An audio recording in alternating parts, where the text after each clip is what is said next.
যারা মরে গেলে জান্নাত দিতে পারবে তারা বিজেপির বিকাশ নাম্বার নিয়ে আর আইডি কার্ড দিয়া টাকা দিয়া ভোট কিনা এগুলো ক্ষমতা যেতে চায়। এমনকি দেওয়াল হোসেন সাইদি সাহেব ধানের শীষে নির্বাচন করে দাঁড়িপাল্লায় নির্বাচন ভোট দেয় না, গেছে দাঁড়িপাল্লায় ধানের শীষে, এখন উনিও মারা গেছেন না কি। তাদের বক্তব্য কিন্তু আমি বলছি, আমার নিজের কোনো বক্তব্য না। আচ্ছা, নবীজি থেকে শুরু করে আর মুজাহিদ সাহেব আমাদের সেক্রেটারি, এই দুইজনেও তো দাঁড়িপাল্লায় ভোটটা দিয়ে ধানের শীষ নিয়ে নির্বাচন করছে, তারা তো সব মারা গেছে। এখন কি হবে? কথা বলে এখন তাদের কি হবে? এমনকি দেওয়াল হোসেন সাইদি সাহেব ধানের শীষে নির্বাচন করে দাঁড়িপাল্লায় নির্বাচন ভোট দেয় না, গেছে দাঁড়িপাল্লায় ধানের শীষে, এখন উনিও মারা গেছেন না কি। শফিক সাহেব তিনি কত বছর 18 সালের নির্বাচনে ধানের শীষ নির্বাচন করছেন, 10 ভাগের 9 ভাগ উনি ধানের শীষের পক্ষে ছিলেন, 1 ভাগ হলো দাঁড়িপাল্লার পক্ষে, 9 ভাগ যোগে দেবে, 1 ভাগ জান্নাতে দেবে নাকি, কেন্দ্রগুলো জানা দেবে, মাথা থেকে সব যোগে দেবে নাকি। পরিস্থিতি বুঝে না, তাদের কথা দেয়। আচ্ছা, পৃথিবীতে 52টা মুসলমানের দেশ, 11 দেশে দাঁড়িপাল্লা নাই, সেই দেশে মুসলমান কি কিয়ামতের মাঠে তারা বেহেশত দিতে পারবে?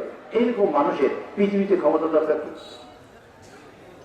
এটা বুঝলেন আপনারা বলেন কি লাগে? আপনারা বলতে এটা আপনাদের জিজ্ঞেস করি লাগে কিনা? যারা আখেরাতে বেহেশত দিতে পারে তাদের পৃথিবীতে ক্ষমতা দরকার নাই। আচ্ছা, ধরেন সেই ক্ষমতা নেওয়ার জন্য এবার বিকাশ নম্বর নিতে যাবো, এত ক্ষমতা মরে গেলে জান্নাত, এটা চলার বিষয়ে বলছি, আমি কিন্তু বলছি না। যারা মরে গেলে জান্নাত দিতে পারবে তারা বিজেপির বিকাশ নাম্বার নিয়ে আর আইডি কার্ড দিয়া টাকা দিয়া ভোট কিনা এগুলো ক্ষমতা যেতে চায়।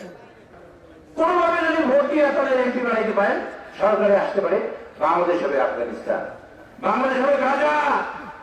গাজায় লক্ষ লক্ষ মানুষ মরে, শিশুদের গুলি করে মারে, রিলিফের নামে রিলিফ দেয়, এক পাশে রিলিফ দিতেছে আর এক পাশে গুলি করতেছে। পৃথিবীর কেউ কথা বলে না।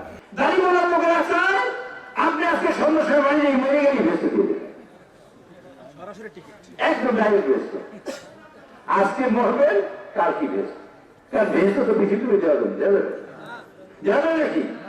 এই জন্য তারা নানান কিছু ভোট করলেই পেয়েছে।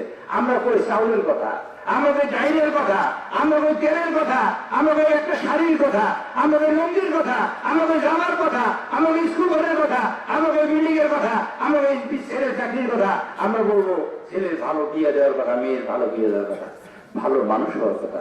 আমরা বলবো এই সমাজে আপনি যেন একটা ভালো মানুষ সেই হিসেবে প্রতিষ্ঠিত, আমরা স্বাবলম্বী হওয়ার কথা বলি, আমরা অর্থনৈতিকভাবে মুক্তির কথা বলি।